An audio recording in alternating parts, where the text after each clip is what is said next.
Brought to you by V-Guard, co-powered by Sensodyne and Vimal. बोलो जुबां केसरी। आज़ाद समाज party के राष्ट्रीय अध्यक्ष और भीम आर्मी चीफ चंद्रशेखर आज़ाद जी इस वक्त हमारे साथ हैं। आज़ाद जी, आरक्षण को लेकर लगातार बयान चल रहे हैं। अभी कोई बयान ऐसा भी आया था जिसमें जो गृह मंत्री हैं वो कह रहे हैं कि मेरे इस बयान को एडिट किया गया है, जिसको लेकर उसकी जांच भी चल रही है, FIR भी उस पर दर्ज हुई है। क्या कहेंगे आप उस पर? देखिए, ऐसा है, आज बहुजन समाज खुद में बहुत जागरूक है। दलित, आदिवासी, पिछड़े वर्ग के लोग अपने आरक्षण के प्रति बहुत जागरूक हैं। तो ऐसे में जहाँ तक मैं समझता हूँ, गृह मंत्री छोड़िए, RSS जो आरक्षण को ख़त्म करना चाहती है, जिसकी हमेशा मंशा रही संविधान का, उसकी भी इतनी हैसियत नहीं कि उस सार्वजनिक रूप से आरक्षण के खिलाफ बयान देते हैं।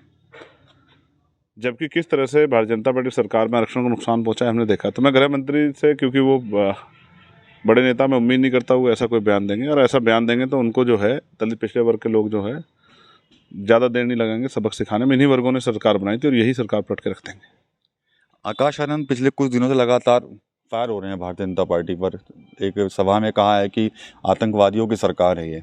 हालांकि उसके बाद उन पर मुकदमा दर्ज हुआ, पहला मुकदमा उनके ऊपर दर्ज हुआ है। देखिए, वो बहुत लंबे समय तक मेरे ऊपर आरोप लगाते रहे कि चंद्रशेखर मुकदमे दर्ज कराते हैं। शायद पहली बार उनको एहसास हुआ होगा कि भाई सरकार से जब आप लड़ते हो, सरकार के खिलाफ आप बोलते हो। अभी तो सरकार की उनकी मिली जुली जुगलबंदी चल रही थी, पहली बार बोले हैं सरकार के खिलाफ, कुछ कड़वा बोले हैं, तो उनको एहसास होगा कि उन पर उनके 30 अन्य साथियों पर मुकदमा दर्ज हुआ है। तो सच बोलने पे सरकार मुकदमे लगाती है, ये कोई बच्चों का खेल नहीं है। ये इस बात का एहसास उनको पहली बार हुआ होगा। और मैं बड़ा चिंतित हूँ कि जिस तरह से लंबे समय तक कांग्रेस के लोगों ने राहुल गांधी जी को जो है ज़मीनी सच्चाई से अवगत नहीं होने दिया। तो पता नहीं, मुझे ऐसा नहीं लगता कि पता नहीं कौन आकाश जी के छोटे भाई है मेरे, उनके भाषण लिख के दे रहा है जो उनको इस तरह के आक्रामकता दिखाने का कर रहा है। ये आक्रामकता चुनाव के बाद भी रहनी चाहिए। 5 साल जनता पे, समाज पे बड़ा शोषण होता है, तब शायद समझ आया। अब चुनाव में तो अपने मंच पे खड़े होकर खूब जिस तरह की बातें कर रहे हैं, अब ये मैं समझता हूँ कि वो इनका हितैषी ही नहीं है जो इस तरह की भाषा शैली प्रयोग करने को उनको कह रहा है। उनको लगता है कि नकल करके वो एक अच्छे जो हैं फायर ब्रांड नेता दिखाई देंगे। तो मुझे लगता है कि इस मुकदमे के बाद शायद एहसास हुआ होगा। आपकी नकल तो नहीं कर रहे हो? अब ये तो उनको पता होगा किसकी नकल कर रहे हैं, लेकिन मैं फिर क्या, नकल के लिए भी अकल की ज़रूरत पड़ती है। मेरे छोटे भाई है, मैं फिर कहूँगा कि कोई गलत आदमी उनको जो है, आप देखा पूरा भाषण लिख के पढ़ते हैं कि वो लिख के देता है, तो ये भी किसी ने लिख के दिया होगा इस तरह की भाषा का प्रयोग करना है। तो इस तरह की भाषा का जो प्रयोग किया गया है, और मैं कहता हूँ कई हद तक चीज़ें सच भी हैं, लेकिन कठिन है इस दौर में भाजपा खिलाफ कठोरतम आवाज़ उठाना। तो अब मुकदमा हुआ है तो शायद एहसास हो कि मुकदमे आदमी खुद से नहीं करवाता। ये सरकार, जब आप आवाज़ उठाते हो, सच की आवाज़ उठाते हो, तो आपके ऊपर ज़बरदस्ती करते हैं। तो जितने ऊपर मेरे मुकदमे हुए, ये इसके साक्षी है कि सरकार ने किस तरह से मुझे तोड़ने का प्रयास किया, रोकने का। लेकिन मैं डरा नहीं सरकार से। लेकिन वो तो शायद कहीं ना कहीं कह रहे हैं कि भाजपा डर गई है मुझसे, इस तरह की बातें कही जा रही हैं। अगर एक मुकदमा सरकार ने उन पर किया और सरकार उनसे डर गई है, तो देखिए मेरे ऊपर तो मेरी उम्र से ज़्यादा मुकदमे की, तो मुझसे सरकार कितनी डरती होंगी। तो किसी के संघर्ष का मजाक उड़ाना आसान है, किसी के ऊपर आरोप लगाना जब खुद पे बीतती तो एहसास होता है।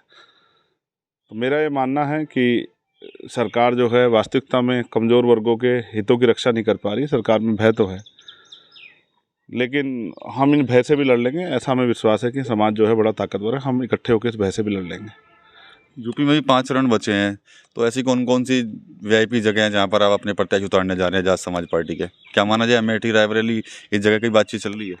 देखिए, पार्टी का फैसला है कि अब खाली बैठ के तो हमारा फर्स्ट फेज में चुनाव तो ख़त्म हो गया। अब कल या परसों में पार्टी तय करेगी कि उत्तर प्रदेश किन किन सीटों पर लड़ेगी। हमारा कैडर है, हमारा बूथ तक का संगठन है, विधानसभा तक का संगठन है, और हमें लोकसभा का चुनाव हमने पहले तय किया था कि हम इंडिया अलायंस के साथ जाएंगे।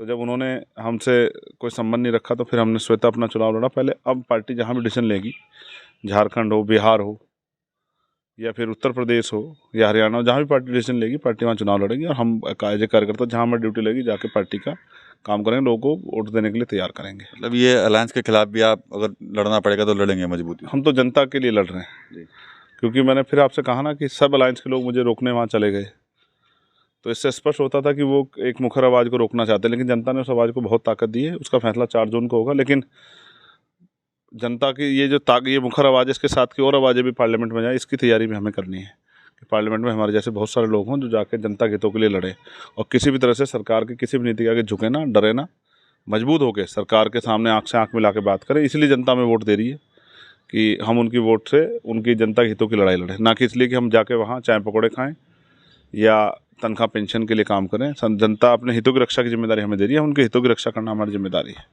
जब 2 चरण के मतदान हुए हैं, परसेंटेज काफ़ी कम रहा है, तो क्या वजह मानते हैं आप इसके पीछे? देखिए, स्पष्ट है कि भारतीय जनता पार्टी का जो वोटर है वो भारतीय जनता पार्टी को वोट करने नहीं जा रहा, क्योंकि जिन उम्मीदों के साथ उन्होंने भारतीय जनता पार्टी भरोसा करके वोट दिया था उन उम्मीदों पे भारतीय जनता पार्टी खरी नहीं उतरी है। तो लोगों में विरोध है, और जो विरोध का विपक्ष का जो वोट है वो बड़े पैमाने वोट डालने जा रहा है। वहाँ जहाँ जिस भी प्रत्याशी को डाल रहा हो, जैसे मैंने हनुमान जी की मदद की राजस्थान में और इधर पप्पू यादव जी की मदद की, तो मैंने महसूस किया कि जो भाजपा की नीतियों का विपक्ष के विरुद्ध का वोट है वो संगठित होकर वोट कर रहा है, जो भी वहाँ भाजपा को हरा रहा है उसको। और भाजपा को जो पसंद करने वाला वोटर था, जिसने भाजपा को लंबे समय तक वोट किया, अब उसको वो भी उम्मीदों पे खरा ना उतरने की वजह से वो बैक हो गया है। उसको लगता है कि इनको वोट देके कुछ बदलाव नहीं होने वाला। उनको लग रहा है देश का नुकसान हो रहा है भारतीय जनता पार्टी की सरकार में रहने से। चंद्रशेखर जी, एक खबर पढ़ी होगी आपने कोरोना वैक्सीन को लेकर, उस पर क्या कुछ कहेंगे, आप प्रतिक्रिया देंगे? हम तो बहुत लंबे समय से कह रहे हैं कि कोरोना वैक्सीन एक घोटाला है और इस घोटाले से बहुत सारे लोगों की जान को खतरे में डाला गया है। और अब जो हार्ट अटैक से बहुत लोगों की जाने जा रही है, अगर इनका रिसर्च करा जाए तो ये पाया जाएगा कि कहीं ना कहीं उनमें ज़्यादा संख्या उन लोगों की जिनको कोरोना वैक्सीन लगी हुई है। तो मैं फिर कह रहा हूँ कि थोड़ी सी प्रसिद्धि के चक्कर में सरकार ने बहुत बड़ी लापरवाही की, जिससे बहुत लोगों की जान खतरे में डल गई है। अब देखो, बाकी कुदरत जो है, मैं तो प्रार्थना करूँगा कि सभी की जान सुरक्षित रहे, ऐसी प्रार्थना करूँगा। तो जो 5 चरण बचे हैं उत्तर प्रदेश में, उस पर भी अब आज़ाद समाज पार्टी जो है वो अपने प्रत्याशियों नाम जो है वो तय करने वाली है। 1-2 दिन के अंदर खुलासा हो जाएगा। अमेठी, रायबरेली, यहाँ पर भी संभावना तय जा रही है कि वहाँ पर भी आज़ाद समाज पार्टी के जो कार्यकर्ता जो हैं वो वहाँ पर चुनाव लड़ने जा रहे हैं। पूरी प्लानिंग जो है आज़ाद समाज पार्टी की तरफ से कर ली गई। इसके अलावा जो चंद्रशेखर आज़ाद ने जो आरक्षण का जो मामला चल रहा है उस पर अपनी राय दी। इसके अलावा जो आकाश आनंद जो आजकल भारतीय जनता पार्टी पर आक्रामक है, उस पर भी कहीं ना कहीं चंद्रशेखर आज़ाद ने आकाश आनंद पर तंज कसा है। TV9 यूपी के लिए सहारनपुर से विकास कपूर।